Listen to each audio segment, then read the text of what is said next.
بالمعروف وتنہون عن المنکر secularism course چل رہا تھا، اس کی آج چھٹی قسط ہے۔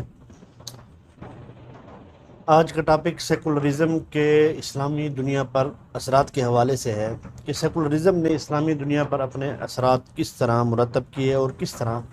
آیا۔ اس سے پہلے سیکولرزم کا تعارف، اس کی آمد کہاں سے ہوئی، آغاز و ارتقاء کہاں سے ہوا، پھر یہودیزم نے اس پر کیا اثرات مرتب کیے، عیسائیوں میں اس نے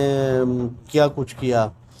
تو اس کے حوالے سے بات ہو چکی ہے۔ مغرب میں سیکولرزم کے حوالے سے بھی بات ہو چکی ہے۔ تو اسی کا آج اگلا حصہ جو ہے نا اسلام یعنی اسلامی دنیا پر جو ہے نا سیکولرزم نے جو اثرات مرتب کیے اس کے حوالے سے ہے کہ جب خلافت یا آپ اسلامی حکومت کہہ لیں، اس کے نمل بدل کے طور پر سیکولرزم کو لوگوں نے قبول کیا،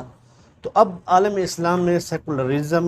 کا ایک جو پودا گل کھلا رہا ہے، تو وہ ایک دلچسپ صورتحال بھی رکھتا ہے اور دردناک بھی۔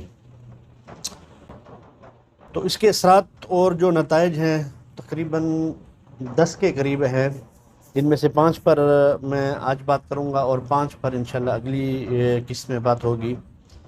کہ اس میں دیکھا جا سکتا ہے کہ اس نے اپنے نتائج اور اثرات کس طرح جو ہے نا ہماری اسلامی دنیا پر مرتب کیے۔ سب سے پہلے کہ اس میں یہ کیا کہ اس نے کہ زندگی کے ہر شعبے سے کتاب و سنت اور شریعت کے عمل دخل کا جو ہے نا اس نے خاتمہ کر دیا، اور اس کو ہر قسم کی فیصلہ سازی اور قانون سازی کے لیے غیر مؤثر جو ہے نا قرار دے دیا، اور اس کے بدلے میں کفریہ نظاموں سے اخذ کردہ وضعی قوانین کو جو ہے نا اس نے مؤثر بنا دیا۔ یہ سیکولرزم ہے،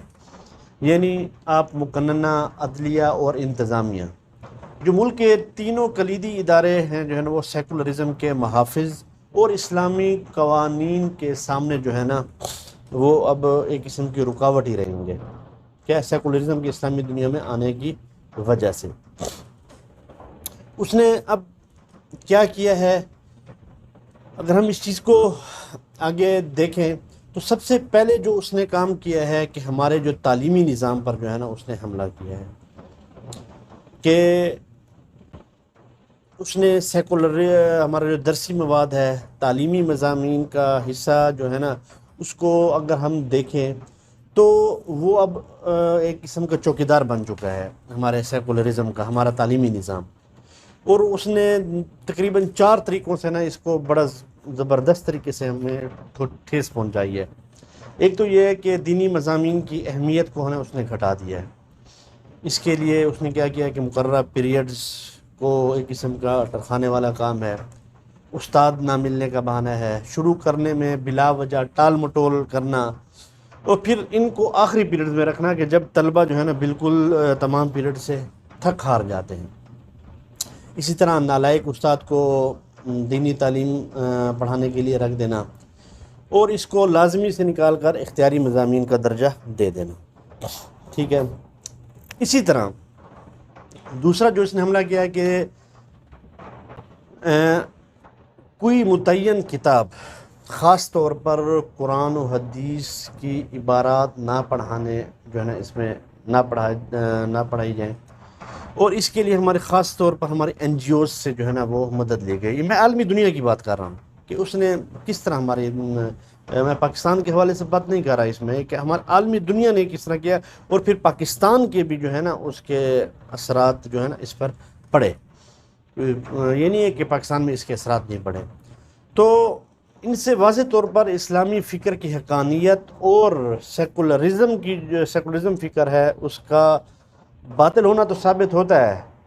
یا اس کا گمراہ کن اور مفسد ہونا تو سامنے آتا ہے کہ جو ہمارے ساتھ تعلیم میں اسلامی تعلیم کے ساتھ جو کھلواڑ کیا گیا۔ اسی طرح نصوص یعنی کہ قرآن و حدیث کی عبارتوں میں تحریف و تبدیلی ہم اکثر اوقات اپنی کتابوں میں دیکھتے ہیں کہ اس میں ایسے ایسے فکرے ڈال دیے جاتے ہیں کہ ایسے توڑ مروڑ کر تشریح کی جاتی ہے. ابھی حال ہی میں جیسے ختم نبوت کے مسئلے کی وجہ سے پھر ہمیں نصاب تبدیل جب دینی حلقوں کی طرف سے آوازیں اٹھی تو پھر ہمیں اس کو نصاب کو بھی تبدیل کرنا پڑا. تو یہ سب کیا ہے کہ ایک سیکولرزم فکر جو آئی نا ہم باہر سے، تو پھر ہمارے تعلیمی نصاب میں بھی ایسے لوگ بٹھا دیے گئے، یا پرنٹنگ میں یا کتاب میں جان بوجھ کر غلطیاں کرنے کے حوالے سے. یہ سارا کچھ جو آیا ہے نا وہ سیکولرزم فکر کی وجہ سے آیا ہے، جس سے یعنی کہ اس کی غلط تشریح کر دی جائے، جس سے یہ معلوم ہو کہ سیکولر جو فکر جو ہے نا بالکل صائب اور درست ہے، یعنی کہ ایسی غلطیاں کر دی گئی ہیں. یا کم از کم اتنا اندازہ ہو جائے کہ وہ اسلام مخالف فکر جو ہے نا وہ نہیں ہے. اس قسم کی جو ہے نا انہوں نے سیکولرزم کی اس میں ڈالنے کی کوشش کی ہے. اسی طرح تیسری چیز جو اس میں دی ہے کہ وہ ہے کہ اسلامی اور غیر اسلامی افکار و نظریات کے حاملین میں فرق کو مٹانا اور سب کو ایک کیٹیگری میں ڈال دینا، اور یہ باور کرانا کہ قانون کے سامنے یہودی، مسیحی، مجوسی، مسلم، برہمن، سوشلسٹ، بدھسٹ، لادین یہ سب برابر ہیں. ان میں جو جتنا سیکولر فکر کے قریب اور اس کا دلدادہ ہوگا اتنا نظام کی روح سے وہ اداروں سے برتر اور ایک قسم کا اہم ہوگا. اور چوتھی جو ہے نا جو نتیجہ نکلا سیکولر فکر کا اسلامی دنیا میں آنے کا، وہ یہ ہے کہ اباحت کو پھیلانا، اباحیت کو پھیلانا، اخلاقی انارکی عام کرنا، معاشرتی زندگی کی پہلی اینٹ یعنی خاندانی نظام کو منہدم کر دینا. اور اس مقصد کو 3 طریقوں سے حاصل کیا گیا. ایک یہ کہ ایسے قوانین جو ہے نا وہ بنائے جائیں کہ جو الہامی شریعتوں کی نظر میں ممنوع ہر قسم کی برائیوں کو جواز فراہم کریں، اور ان پر ہر قسم کی سزائیں اور تنبیہات جو ہے نا وہ اٹھا دی جائیں. اور دوسرا یہ ہے کہ مختلف ذرائع ابلاغ کو اس پر لگا دیا جائے کہ وہ بے تکی قسم کی اور مسلسل کسی اچھائی کو برا اور برائی کو اچھا کر کے دکھائیں. اور 24 گھنٹے جو ہے نا ان کی یہی ڈیوٹی لگا دی گئی، جو کہ ہمارا آج کل عالمی میڈیا اور مسلم میڈیا سب یہی کام کر رہا ہے. اور تیسرا طریقہ یہ ہوا کہ حجاب یعنی پردے کو، سکارف اور دوپٹے کو خصوصاً سکول، کالجز، جامعات، عام مارکیٹوں، دفتروں، تقریبات میں وغیرہ میں ممنوع قرار دیا جائے، اور اختلاط اور بے پردگی کو ہر ممکن طریقے سے جو ہے نا وہ عام کرنے کی کوشش کی جائے. یہ انہوں نے اس طریقے سے اس کو عام کرنے کی کوشش کی. اس سے یہ ہوگا کہ اوریانی کے بعد پھر شاید ہی اتنی اوریانی پھیلے گی، اور پردے کو دقیانوسیت